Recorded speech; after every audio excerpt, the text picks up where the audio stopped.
صحیح بخاری میں آتا ہے جب نبی علیہ السلام کی وفات ہوئی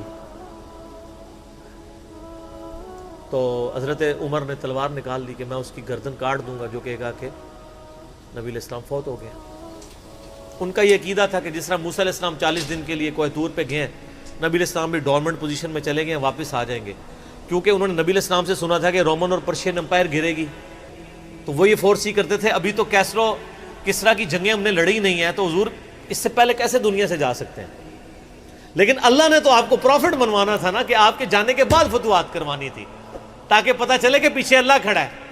اپنی زندگی میں تو بڑے بڑے بادشاہوں نے فتوحات کی ہیں، نبی علیہ السلام کی تو دعوت کا کلائمیکس حضرت ابوبکر اور پھر حضرت عمر عثمان و علی کے دور میں جا کے ہوا ہے، جبکہ عرب قبائل بھی مرتد ہو گئے ہیں، تب بھی اللہ کے پیچھے سپورٹ تھی۔ والذی ارسل رسولہ بالہدی ودین الحق لیظہرہ علی الدین کلہ ولو کرہ المشرکون، اللہ نے اس کو دین کو غالب کرنا تھا۔ تو بخاری کے الفاظ ہیں، حضرت عمر نے کہا میں اس کی گردن اتار دوں گا۔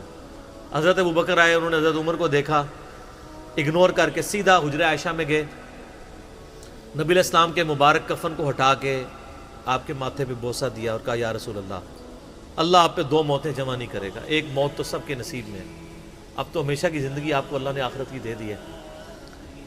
اور پھر باہر نکلے، حضرت عمر کو کہا کہ عمر بیٹھ جاؤ، حضرت عمر نے بات نہیں سنی، تو حضرت بکر ممبر کی طرف چڑھے، ممبر پہ چڑھے اور لوگوں سے کہا کہ عمر کو اس کے حال پہ چھوڑ دو۔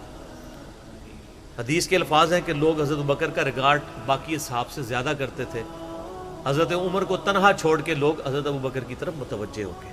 پہلے وہ جو سارا میلہ ان کے گرد لگا تھا شفٹ ہو گیا، تو انہوں نے حمد و صلات کے بعد انہوں نے کہا اما بعد فمن کان یعبد محمدا فإن محمد قد مات۔ سر کلیجے پہ کتنا بڑا پتھر رکھا ہوگا حضرت بکر نے جملہ بولتے ہوئے کہ جو محمد کی عبادت کرتا تھا وہ جان لے کہ محمد کو موت آ گئی ہے۔ ومن کان یعبد اللہ، اور جو اللہ کی عبادت کرتا ہے وہ جان لے ان اللہ حی لا یموت، اللہ زندہ ہے، اللہ کو کبھی موت نہیں آئے گی۔ کیا توحید کی تعلیمات ہیں! حضور کی میت کے اوپر حضور کے فضائل نہیں بیان ہو رہے، توحید بیان ہو رہی ہے۔ Point to be noted. کیوں؟ سر پہلے نہیں انسانیت نے رسک لیا، دنیا کا سب سے بڑا شرک ایک پیغمبر کے نام پہ تو کھڑا ہوا ہے، عیسیٰ ابن مریم کے نام پہ۔ نبی علیہ السلام کو عیسیٰ ابن مریم نہیں اللہ نے بننے دیا۔ ایسے تربیت یافتہ وہ صحابہ جو کل تک آپ کے وضو کا پانی نیچے نہیں گرنے دے رہے تھے، آج وفات پہ کھڑے ہو کے فرضی خطبہ دے رہے ہیں۔ جو محمد کی عبادت کرتا تھا جان لو محمد کو موت آ گئی ہے، جو اللہ کی عبادت کرتا تھا جان لو اللہ زندہ ہے۔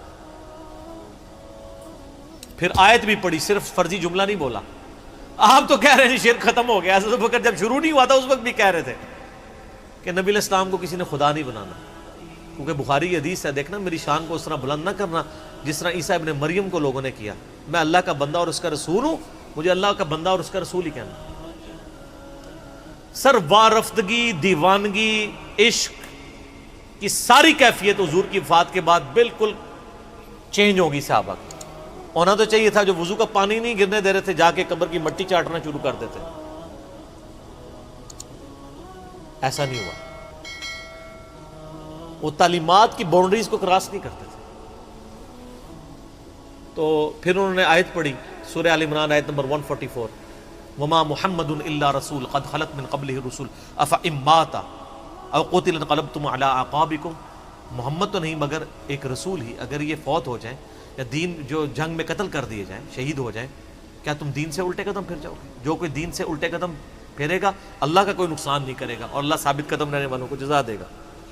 پھر سورہ الزمر کی آیت نمبر 30 پڑھی، انک میت وانہم میتون، اے نبی تمہیں بھی مرنا ہے اور ان کو بھی موت آنی ہے، تمہارے مخالفین کو، پھر تم اللہ کے حضور جھگڑو گے، اللہ تمہارا فیصلہ کرے گا۔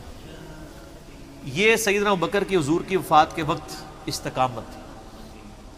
پھر جھگڑا کھڑا ہو گیا حضور کو دفنانا کدھر ہے؟ جامعہ ترمذی میں حدیث ہے، سیدنا ابوبکر کہتے ہیں کہ میں نے نبی علیہ السلام سے یہ بات سنی تھی کہ اللہ اپنے پیغمبر کو وہیں پہ موت دیتا ہے جو اس کے لیے سب سے پسندیدہ جگہ اللہ کے نزدیک ہوتی ہے، تو حضور کی جو چارپائی ہے نا اس کے نیچے ان کی قبر کھودو، وہاں پہ اللہ نے ان کو موت دی۔ پہلے صحابہ میں رائے نہیں طے ہو رہی تھی کہاں دفنانا ہے، پھر سنن نسائی الکبریٰ کے اندر پورا وفات النبی چیپٹر ہے، سنن ابن ماجہ میں بھی موجود ہے کچھ حصہ اس کا۔ پھر لوگوں نے پوچھا کہ نبی علیہ السلام کا جنازہ ہوگا؟ انہوں نے کہا ہاں ہوگا۔ اسی طریقے سے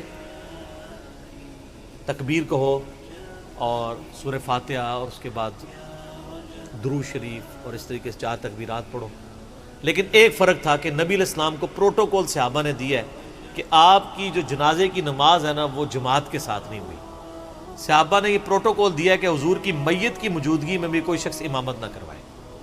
حجرے میں ایک طرف سے لوگ داخل ہوتے تھے، اکیلے اکیلے جنازہ ادا کرتے تھے، اور ڈیٹیل میں آتا ہے 2-3 دن تک جنازہ ہوتا رہا۔ پہلے یعنی مرد داخل ہوئے، اس کے بعد بچے، غلام، پھر عورتیں، اس طریقے سے سب نے جنازہ پڑھا۔ ظاہر ہے 1 لاکھ سے زیادہ لوگ تھے جنازہ پڑھنے والے۔ اس موقع پہ بھی سیدنا ابوبکر کی آپ استقامت دیکھیں، ورنہ حضرت عمر کتنے سٹرانگ اعصاب کے مالک تھے، ان کی حالت آپ دیکھ لیں۔ جب ضرورت پڑی ان کے مضبوط اعصاب کی تو کولیپس کر گئے۔ ابوبکر ہی کھڑے ہوئے ہیں، تو حضور کو پتا تھا نا میں نے مصلی پہ کسے کھڑا کرنا ہے۔ اور بخاری میں الفاظ ہیں جب مصلی پہ کھڑا کیا، آپ فرمایا ابوبکر کے علاوہ سارے دروازے بند کر دو، صرف ابوبکر کے گھر کا دروازہ جو مسجد کی طرف کھلتا ہے، جو مسجد کا دروازہ ابوبکر کے گھر کی طرف ہے وہ کھلا رکھو، باقی سارے بند کر دو۔ تو نبی علیہ السلام کو یہ پتا تھا کہ کس لیول کا کس بندے کا یعنی ایمان ہے، اس کے اعصاب ہیں۔ اور بخاری کے الفاظ ہیں جب حضرت ابوبکر نے خطبہ دیا، حضرت عمر کہتے ہیں میرے پاؤں میرا بوجھ نہیں اٹھا سکے، اور مجھے یقین آ گیا کہ حضور فوت ہو چکے۔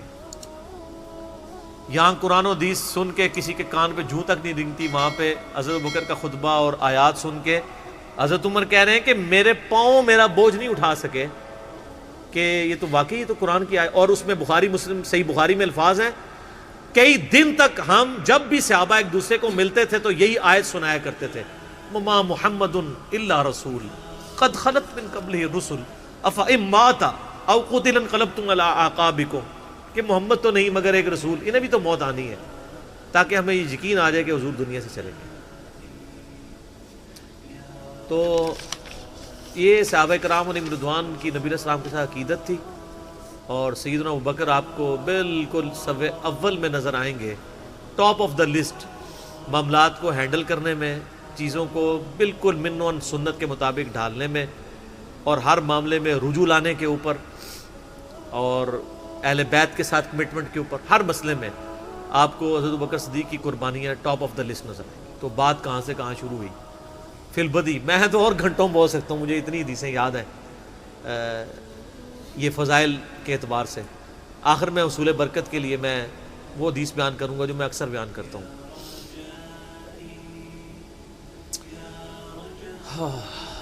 عبداللہ بن عباس رضی اللہ تعالیٰ عنہما کہتے ہیں، بخاری اور مسلم دونوں میں ہے،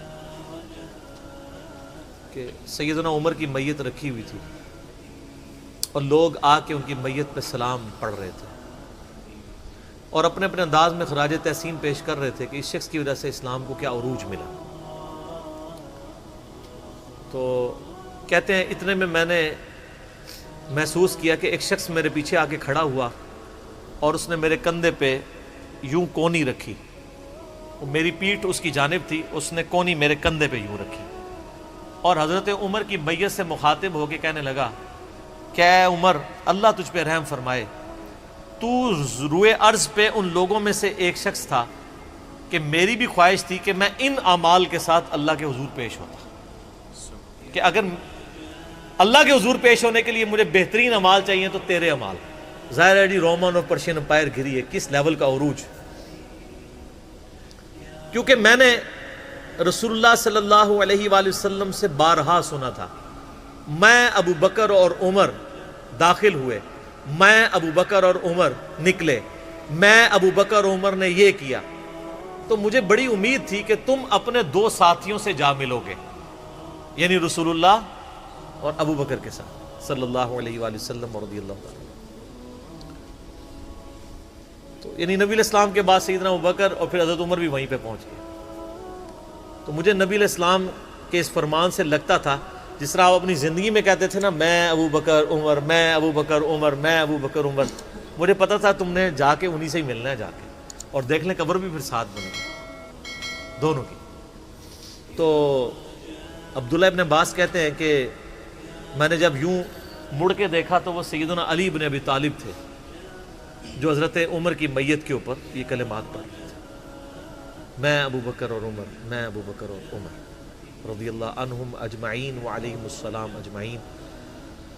اللہ تعالیٰ ہمارے دلوں میں خلفائے راشدین کی محبت، اہل بیت کی محبت راسخ فرمائے رضی اللہ عنہم اجمعین وعلیہم السلام اجمعین، اور قیامت والے دن حوض کوثر پہ ان کے ساتھ محشور فرمائے، آمین ثم آمین۔